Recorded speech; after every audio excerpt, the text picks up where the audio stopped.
ಪದ್ಮಶ್ರೀ ಪುರಸ್ಕೃತೆ ಸಾಲು ಮರದ ತಿಮ್ಮಕ್ಕ ಅವರು ಮಂಗಳೂರು ಕುತ್ತಾರಿನ ಕೊರಗಜ್ಜ ಆದಿಸ್ಥಳ ಹಾಗೂ ರಕ್ತೇಶ್ವರಿ ಹಾಗೂ ಏಳ್ವೇರ್ ಸಿರಿಕುಲು ಆದಿಸ್ಥಳಗಳಿಗೆ ಕುಟುಂಬ ಸಮೇತರಾಗಿ ಭೇಟಿ ನೀಡಿ ಪ್ರಾರ್ಥನೆ ಸಲ್ಲಿಸಿದರು.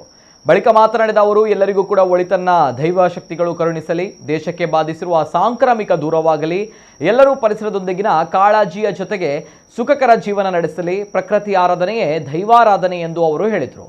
ತಿಮ್ಮಕ್ಕ ಅವರ ಸಾಲ್ಕು ಮಗ ಉಮೇಶ್ ಮಾತನಾಡಿ, ಈ ಹಿಂದೆ ಆದಿಸ್ಥಳಕ್ಕೆ ಬಂದು ನೆರವೇರಿಸಿದ ಪ್ರಾರ್ಥನೆಗೆ ಫಲ ದೊರಕಿತ್ತು.